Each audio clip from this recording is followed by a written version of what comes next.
ETF index mutual funds నేర్చుకుని stock మార్కెట్లో రాణించాలనుకుంటున్నారా? వెంటనే ఈ నెంబర్కి కాల్ చేయండి.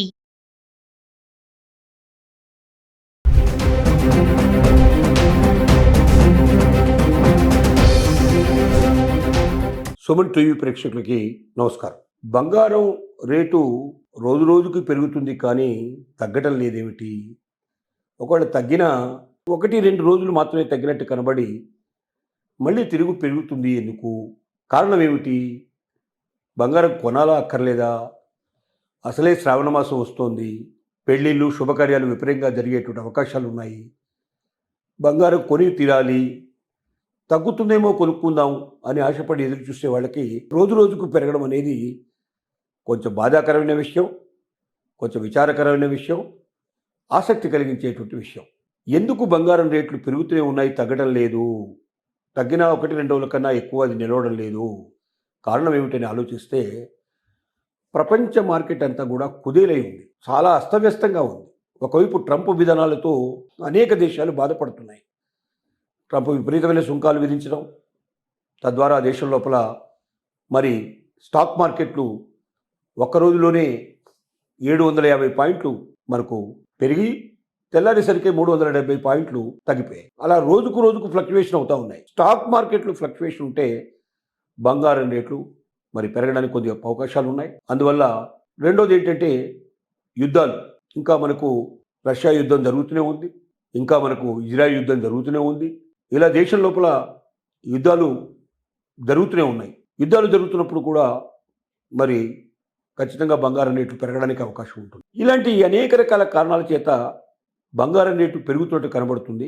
తగ్గినా ఎక్కువ రోజులు ఉండకుండా మళ్ళీ పెరుగుదలకే మోటు గుర్చే పరిస్థితి కనబడుతోంది. ఇంకా కొంతకాలం ఇలా పెరిగే లక్షణాలు ఉన్నాయి. కానీ ఒక్కసారి ఈ యుద్ధాలు పూర్తిగా అన్నీ మానగలిగే అవకాశాలు కనబడుతున్నాయి. అన్నిటి మధ్య సమస్యలు పరిష్కారంగా జరగడం కోసం ప్రయత్నాలు జరుగుతున్నాయి. ట్రంప్ రష్యాకు వెళ్తున్నాడు, అక్కడ పుతిన్ని కలుస్తున్నాడు, వాళ్ళిద్దరి మధ్య చర్చలు జరగబోతున్నాయి. అలాగే ఇజ్రాయెల్ కూడా గాజా మీద యుద్ధాన్ని ఆపేయాలనే ప్రయత్నంలో కూడా ఉంది.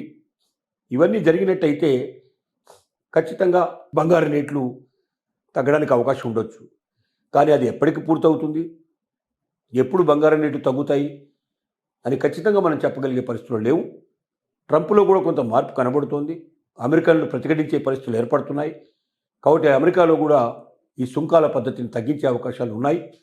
సుంకాలు పూర్తిగా తగ్గిపోయి మార్కెట్స్ స్టాండర్డ్ అయిపోయి స్టాక్ మార్కెట్లన్నీ కూడా మరి ఫ్లక్చువేషన్స్ తగ్గిపోయి ఖచ్చితంగా బంగారం రేటు తగ్గే పరిస్థితులు ఏర్పడతాయని మనం ఆశిద్దాం. ఇప్పటికి మాత్రం ఇంకా కొంతకాలం పెరగడమే కానీ తగ్గే అవకాశాలు కనబట్టలేదని మాత్రం స్పష్టంగా మనం చెప్పగలం. ఇంకా బంగారం పరిస్థితి ఇట్లా ఉంటే వెండి గురించి ఒకసారి ఆలోచిద్దాం. ఈ మధ్య కొంచెం వెండి రేటు తగ్గి మళ్ళీ పెరగడం ప్రారంభమైంది. మనం గతంలో చెప్పుకున్నట్టుగానే వెండి రేటు పెరగడానికే ఎక్కువ అవకాశాలు ఉన్నాయి. కారణం ఏమిటంటే వెండిని ఇంతకుముందు మనం ఇంట్లో దేవుడికి సంబంధించిన వస్తువులు కానీ, పాత్రలకు ఉపయోగించడం కానీ, పరిమితంగా ఆభరణాల కింద కూడా ఉపయోగించడానికి అవకాశం ఉండేవి.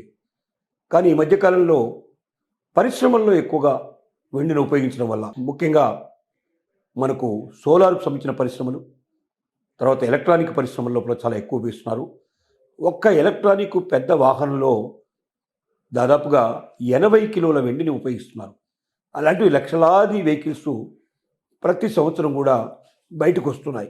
అంటే ఈ లక్షలాది వెహికల్స్ ఇంటూ 80 కిలోలు వేసుకుంటే అంత వెండి అవసరం ఉంది. కాబట్టి రాను రాను పరిశ్రమల్లో వెండి యొక్క అవసరం పెరుగుతోంది. వెండిని మరి ఎక్కువగా బయటికి తీయడానికి కుదరడం లేదు.